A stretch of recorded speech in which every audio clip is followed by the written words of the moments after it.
Hey folks, George Leoniak with New Spirituality. I'm back with another video. I'm going to continue on with a little bit of exploration with the crystal spiral Kathara grid.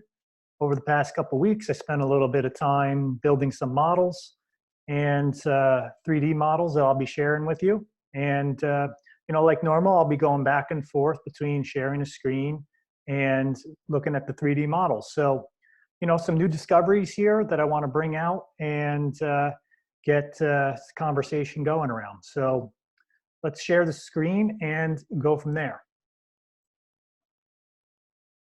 All right, so this past week, I spent a little bit of time building the structural unit that I see as the Kathara grid, minus these internal yellow building structures here.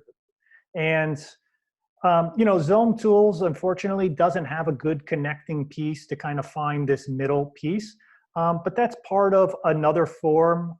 If it was built out all the way around, part of the tetraxis hexahedron, this whole Kathara unit is broken up kind of into midpoints along this central vertical axis. So we've got 1 point, 2 point, 3 point, 4 point, 5 point, 6 point, 7.8 points along the whole length of that. And they're pretty much broken up equally in half all the way. So you have to add these other lines in across to get those. To do drawing, it looks like this. When we build the three-dimensional, those lines will have a variety of other orientations going through the structure. So you can look at this overall as a kind of cube with a missing portion on either side here. So I'm going to show you what those are in a moment. But first, I want to just show you that, when we're looking at this from just one angle, it looks like a square with these two little pyramids on either side with the internal structure, short little pyramids inside. But when it's 3D, we're able to rotate that view, and the same structure will now appear as a hexagon. The only difference here is that the yellow little pyramid point is sticking up, but because it doesn't have them on either side here, they're lopped off. So the other yellow point, which was facing now opposite of this one, is kind of tucked behind. So essentially what I'm saying here is that the same square structure, when rotated, creates this hexagon shape from square to hexagon. So let me stop the share for a second and just show you what that looks like. So I removed the inner yellow line so we can look at the Kathara unit with the string going across the midpoint sections. I've only done that, unfortunately, just on the one view, but we'd have to picture that going all the way around. But I guess the main point with this prop is to show you that, yes, two-dimensionally, if we draw that on paper, that would be the Kathara unit. Now, if this is not the 3D structure of the Kathara unit and it has some other three-dimensional geometry that I'm unaware of, that would be awesome to know. But based on what I'm seeing within that structure, it appears like this based on the other material that I'm familiar with. So here's the point of this is like if we're rotating this around and we're going to line up the create a hexagon shape out of this, that's all we need to do is now, it looks a little lopsided because this point, of course, is sticking way out while the other one is way back here. So when we're lined up here, we're going to see that there's a 1 point, 2 point, 3 point, 4 point, 5 point, 6 point, 1 point. So that's a 6 around 1, and we'll have the other side, the larger hexagon that it's contained within.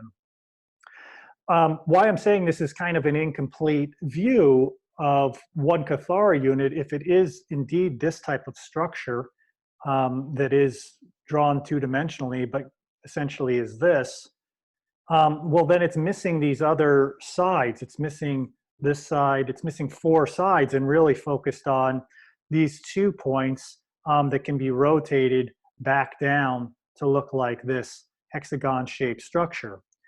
So just to reiterate, and I'll be doing this throughout this video, that one view on 2D is only one way of perceiving something. When we're able to pick up the structure and rotate it around, we could see it from a variety of different angles And I encourage anyone who is, studying different systems to look at those images from a 3D perspective and build the forms in your hand and see what they're revealing. So let me share the screen again, and we'll move on to the next portion of this, because I'm going to continue to look at the Kathara units here. And, essentially this is 3 of these. One should be pointed towards us, and one is pointed back. But when we overlap these two, we'll see that now it's going to create this more complete version of, which I have here highlighted a little bit thicker lines. So when we bring those two together, the inner lines that make up the Kathara units give us this pattern in here, which is known as the star cut diagram. And it also gives us a more complete version of the tetraxis hexahedron. And then this larger one is going to have all the vertices necessary to make the rhombic dodecahedron shape, or it can just be a cube and an octahedron, all right? So that's what the 3D geometry looks like when we put 2 of these over one another and a third that would be pointing towards you in a way. And I built that structure a couple weeks ago and have augmented it a little bit, or maybe a month ago. And I'm just seeing how this crystal spiral information and the versions that they're looking at, it really fit nicely over the same patterns that are showing up in kind of maybe more traditional versions of sacred geometry. Really indicating that it's not a kind of separate new geometry, but it really is just integrating what exists and looking at it from new angles. So I have that large shape here. And, this, of course, I had to do all these lines because the Zoom tools, because the Zoom tools don't have the appropriate places to put these. But if we're looking at it this way, this would be the 6 Kathara units joined together. And, we could turn that once again into the hexagon version. And there's a little form in the middle that's created out of the crisscross of lines on the center, which I've been calling the soul star shape, kind of at the heart of this structure. So there it is in hexagon version. And we're then once again rotating it back to the square version with the soul star being created, the soul star shape in the middle, as well as the Kathara units that I'm describing as 2D units coming together to create this. So let's review, go back to this, the slides. And so we have something that's called, with the crystal spiral folk, this 3D universal vecca, which essentially takes a bunch of these Kathara units. Two-dimensionally, it would be 4 of them, and they join them together in the center to create a larger universal vecca design. So I decided this week, previous week, to construct that structure. Of course, I didn't lace the string out for those other portions, but what I discovered is, in order for this to be a complete structure, you really have one coming towards you and one going away from you. So that would be 6 total units. And once again, it's also missing the sides, because as I described before, this now is missing 4 of the sides. It's really concentrating on an up and down version. So when we complete this structure here, we're going to join it together. And then this same structure that I just showed you, the 3D version of, just fits perfectly in the middle. So it's creating that type of geometry, 3-dimensional geometry when we join those, but you really need 6 of them to have the complete structure created. So let me show you the 3D vecca. And, I apologize to anybody if I'm taking the 2-dimensional geometry, which like totally represents something else to people, and making it a 3-dimensional object. It could be that it is meant to be 2D, and that there could be some other geometries there that I'm not sure of. But when I look at it, I kind of see structure like this, of those Kathara units joining together, one on the top, one on the bottom, and two from each side. Now, from a 2D perspective, this one in the center that I'm wiggling around that's coming towards you, you wouldn't notice it. But if you build this three-dimensionally and you want to see it as a 3D object, well, you could probably guess that probably one's coming towards you, and that soul star shape will be created in the middle if I could draw, connect all the string in the middle. And basically what's in the middle of this is a rhombic dodecahedron. All the lines are created to make rhombic dodecahedron in the middle. And this structure would be part of a larger rhombic dodecahedron, but it's really, like I mentioned before, because it's lopping off a lot of the sides, we're kind of looking at it like it's a jacks, the game jacks where you throw the ball and pick them up. It's an inner structure of an octahedron, it's got one coming towards you, one coming away, and one up and down. So it's X, Y, Z axis basically. And, like I said before, we can turn this whole thing and put it into the hexagon orientation. So now these Kathara units are coming in from the corners here and one down here, and three more coming in to meet in the center. So that square Kathara view and the hexagonal type of view are really part of the same basic structure. Same geometries from different angles. Okay, let's jump back in here. So, before we're creating that universal vecca out of individual Kathara units without completing the full structure as I described, although they do create, the remnants of a full structure minus the lines that would connect here, we can, like I showed you, when you overlap those 6 vecca to create this image over here, 6 Kathara to create this image here, well, now we can build the structure completely out of that. So instead of having it missing sides, and just be oriented in the 4 directions like this, we can actually complete it all the way around and see all the overlapping geometries. So there's 6 of these, because remember, there's 6 Kathara units that I'm describing. And we have the black ones would be one in the front and one behind, and this one is now at the top, this one's the bottom, this is side and side. And the fusion of all of those in the middle will just reproduce the 7th one right in the center out of all the lines and geometries will come together to create the 7th form in the middle. So this may start sounding familiar of having, 4 around 1 in the middle. It's kind of like a tesseract type of form that's being created out of the center of this, or the seed of life type of form being created here. In the flower of life has a seed of life image within it. This would correspond to that, and I believe I've got some images to show you of that as well.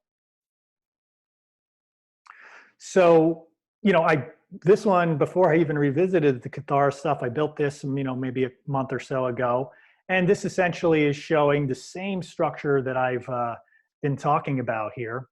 And, here's the square view of it, the one on the right here. And now if I turn the whole thing and rotate it, the giant hexagonal version.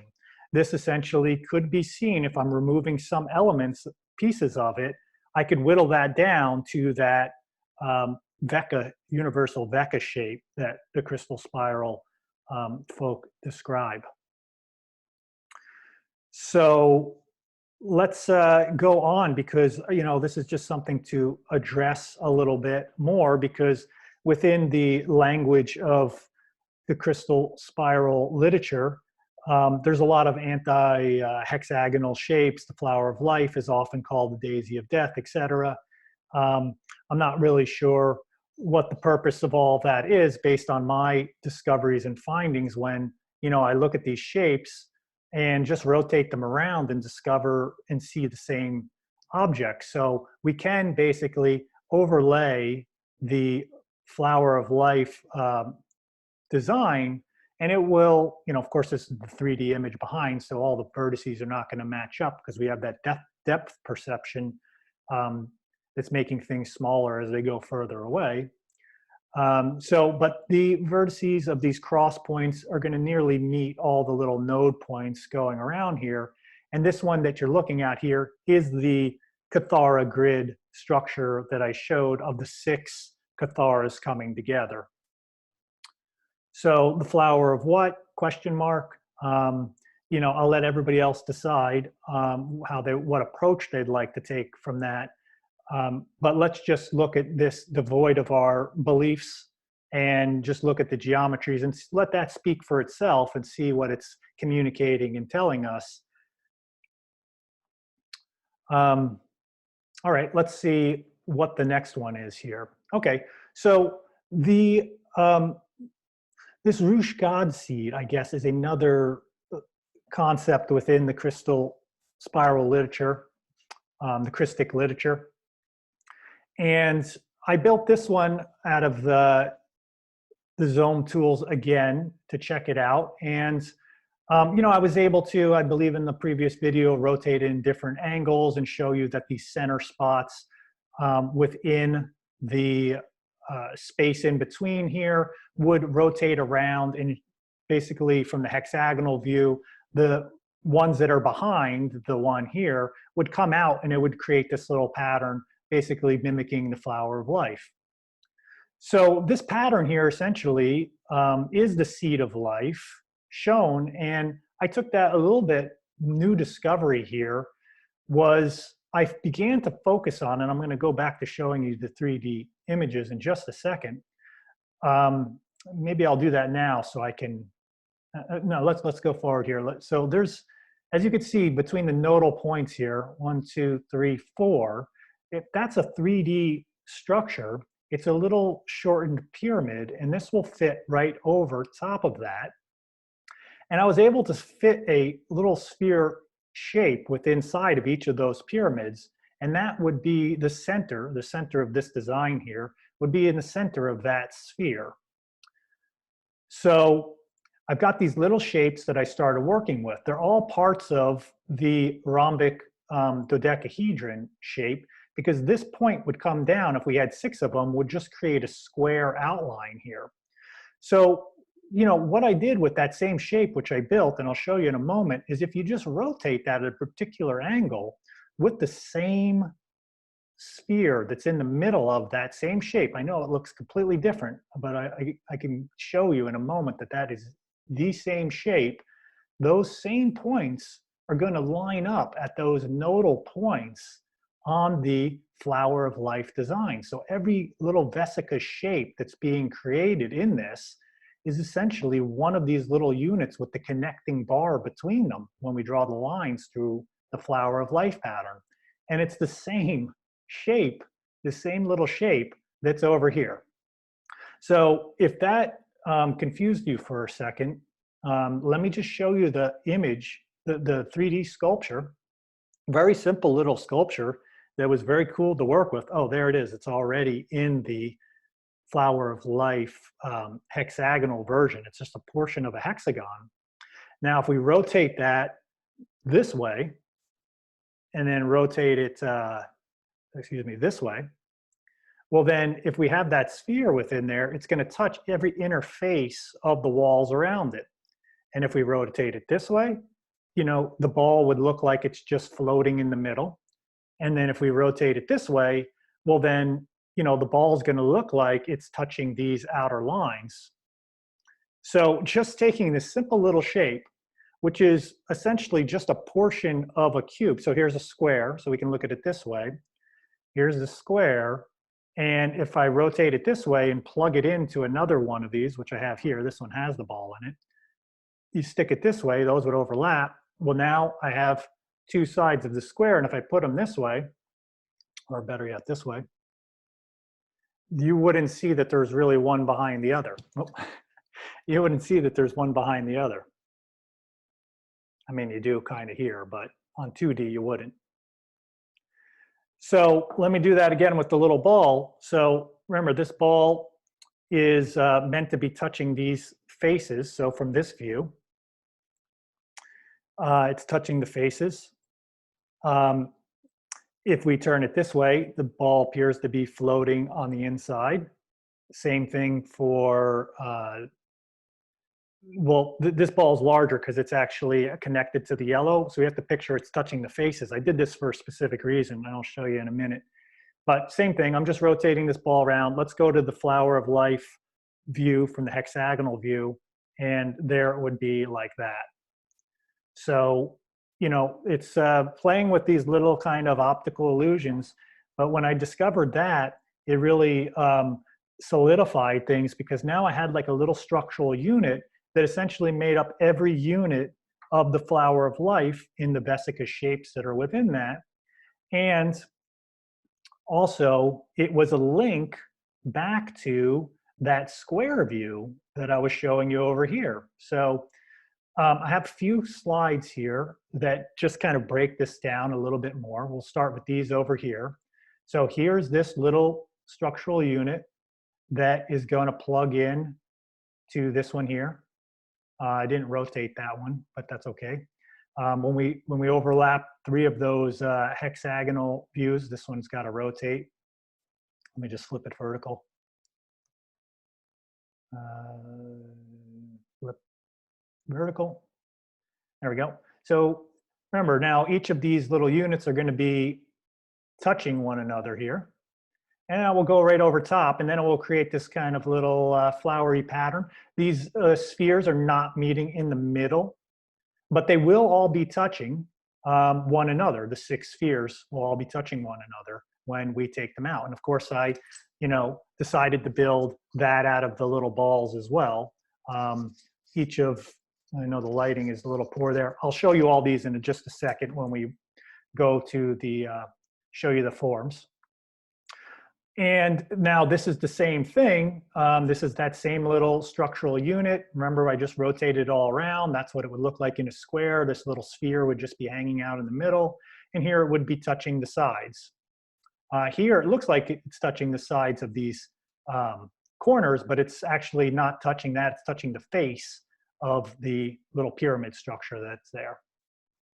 So the same structure here, we put it together, and now this little unit, all 6 of them come together. Looking over there because I thought I had one built. Yeah, don't see it, but I think you're going to get the idea in just a moment.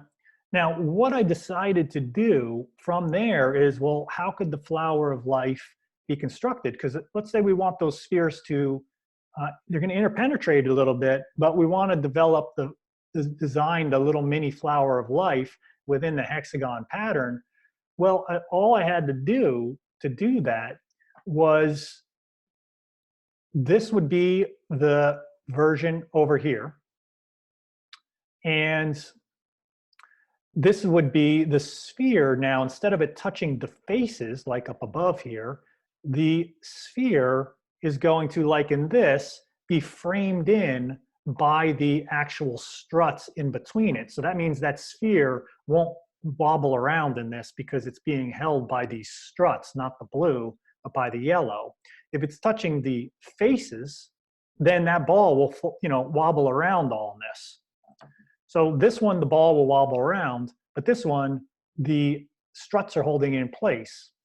If we build that, though, out of the little balls, those spheres are going to interpenetrate one another, but it will create the flower of life pattern out of that, because the spheres now are going to link to the centers. And they're essentially held within this little unit like that. And I'll get out of the little screen there in a sec. But you can also do that out of the square view, except now the spheres are interpenetrating one another, but you will create the flower of life pattern by doing that. So we have the, this is what I mean, these do not exact fit, so this is kind of lifted up off the side, but that's held by the struts rather than the face. And now if we rotate each of those little units like this, we put a bunch more around it, 6 of them all the way around, 6 around the central one, which would be in the middle of this. you put 6 around it, then you would start creating the flower of life pattern out of that. Now, I can't really do that with these structures because these balls are not interpenetrating. So I'm actually creating more of the design like the previous one where the balls just are touching the faces rather than touching the struts. So these are touching the faces, and that creates the other flower pattern that I'll just show you one more time.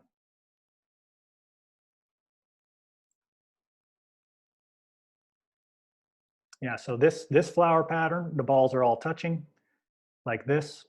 And the flower one, these are all interpenetrating. So it's a nifty little discovery. I was quite psyched on it because I never really looked at it that way. But those are all building blocks of the rhombic dodecahedron and the cube. And now we've put a sphere in it, and it's made this bridge back and forth between the flower of life pattern and the square view, which all kind of relates, in my mind, to the structure of the Kathara units that I've been talking about. So once again, I've just built this out a little bit larger. I put the little ruche God seed design, the pattern here, over top of spheres that are touching. And I can show you what this one looks like because I built that out of the 3D spheres. And if you rotate that whole image, all these spheres are going to interlock in a way, even though they're touching, they're going to create a quite interesting pattern kind of wiggling all through this. And if they're solid spheres, you know, with solid image, well, then some are going to rest on top of the other. But that all fits over, you know, the larger version of the flower of life. Each of those spheres are sitting within one of the vesica shapes that are all around it, you know, and it's 3-dimensional. So we've got some spheres that you're not seeing back here behind it. So the complete image around it. And then if we just focus on these first 6 spheres, the big ones, the flower of life circles, well, then that is the seed of life pattern. So essentially the seed of life and this design of the ruche God seed, when I've broken this down three-dimensionally, appear to be the same thing from different angles. So let me show you the pattern that's created out of the little spheres.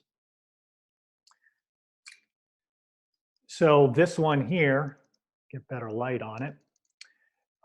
This would be that ruche God seed pattern.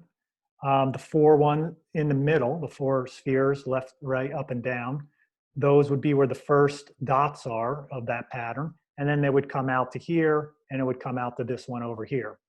The image there doesn't have these central circles, but if you build it all the way around, you would, you know, create a 3D image of that same pattern that looks just like this. It's a spherical version of tic-tac-toe, essentially. So, you know, it's kind of neat to look at it like this. And the thing that I discovered, because it took me like 3 little attempts to figure this out, because I kept wanting to build the classic octahedron version, because that's also contained in this. And what I found out after building this one, you know, it's got an octahedron in the middle. So all the octahedrons on the outside, also 6 around 1, they're all contributing a ball to an octahedron that's created in the middle of this. But you really need both of these 2 structures to kind of blend together as one structure to get the complete form. So both of these are kind of missing each other, but you would have to interpenetrate all the spheres at that point to create the complete structure. So for instance, these 4 spheres, 1, 2, 3, 4, they would be going from here on this one, 1, 2, 3, 4, and they would be coming through the center of these little gaps in the middle here. So, you know, the spheres butting into each other prevent that from happening, but it was quite a neat discovery. And remember, each of these spheres that I'm showing you in this are contained within the faces of this form. And if we were to do it flower of life version where the spheres touched, well, then they would be touching the struts. But this one is associated to the faces touching. These little ones would have little ones of these all around it, and we create that 100%, just like that. In fact, I built it. I forgot to almost show you. So that would essentially be this. It's just missing the tops and the sides, and that is your pattern. And where these crossing points are, where the blue comes across here and over here, well, that's where one of the central node points are, and there would be your sphere. So these are where all the spheres would be contained in those yellow structures. And now when I rotate that to the hexagon view, we essentially get that. So, I verify and test all this stuff out with the objects in hand and taking the 2D drawings, playing with the spheres of different dimensions and size, and putting them together in ways to hopefully see more of a complete picture. So I hope that that's providing some of that through watching this. Let's see here. I've got a few more slides here that are going to kind of wrap up the rest of the crystal spiral information for me at this point for now, and then I'm moving on to other things of interest that I'll be sharing. I have at least 2 or 3 videos where I've described the crystal spiral from the new view, which, traditionally the crystal spiral, this is what it looks like coming out. And the way I see that is that these cubes are expanding and getting larger rather than them being flat squares, rotating back and forth on one another, which can also be the case. That'd be pretty cool too, because that would create that as well. But I kind of think of that spiral kind of starting back here and kind of coming towards you as it's kind of expanding and getting larger. So a while back, I rotated these cubes that are getting larger with one another as this followed one edge of the cube. So that spiral is starting here and kind of going up and out and getting bigger, like picture water going down a drain, something like that. So this spiral would be following this spiral one for one.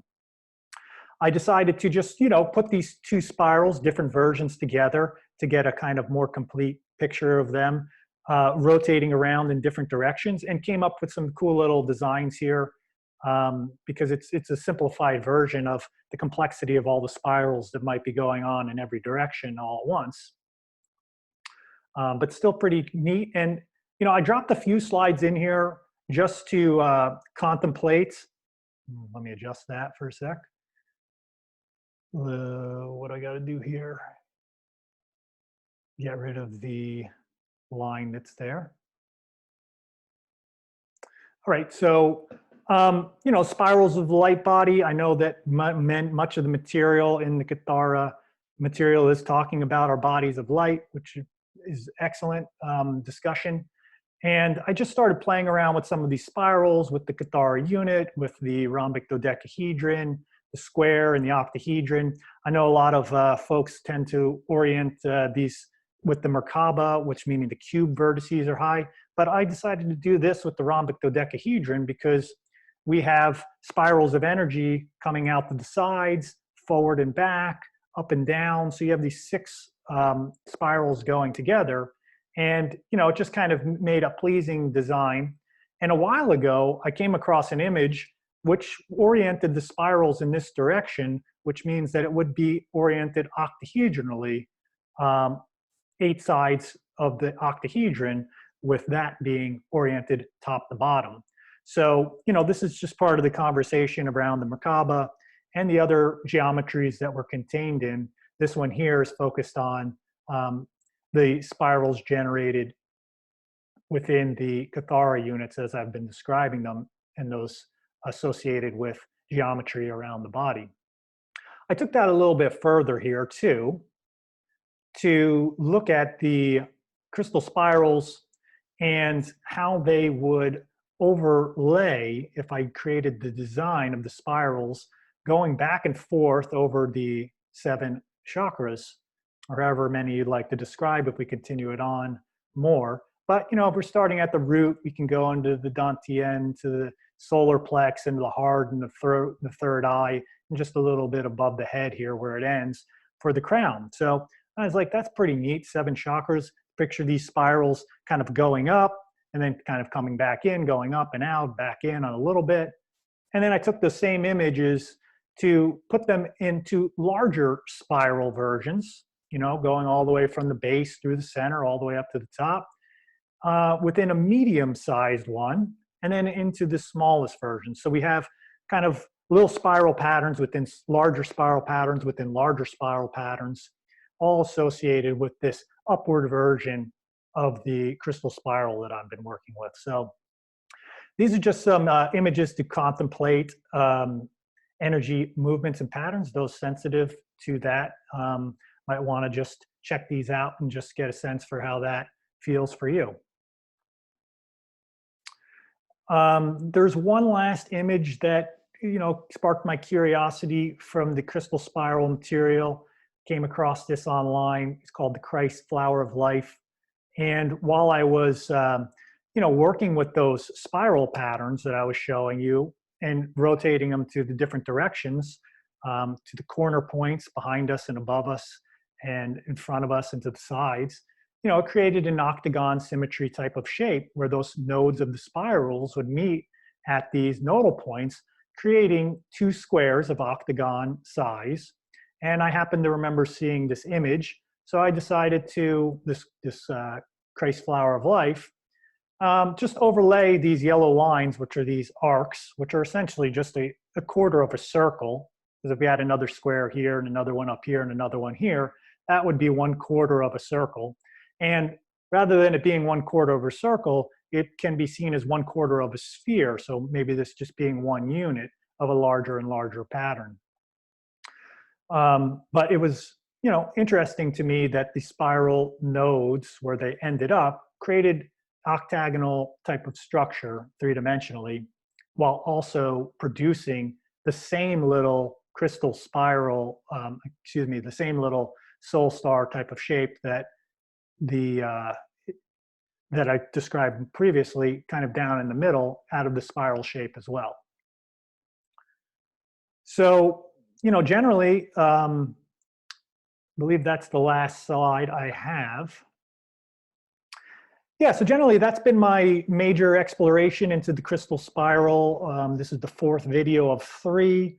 I continue to learn from it and integrate it into the facets of sacred geometry that have really called to me. Many of my own discoveries and research, bringing it into 3D models, looking at things 2D, looking at the multidimensionality of all these structures. And I just see more unity than separation within all of them, and greater appreciation for all the ways of looking at things and seeing things from the multiple perspectives. It's given me a greater insight to my studies of sacred geometry and just relating to the different viewpoints that are out there. So for me, it's all been a win-win situation. Grateful for all the material that's out there and looking forward to the conversations that this may stimulate. And yeah, I'm open to discussion and continuing to share more on sacred geometry in the future. So, tune in next time. Thanks for showing up. And until then, much love and have an excellent rest of your day.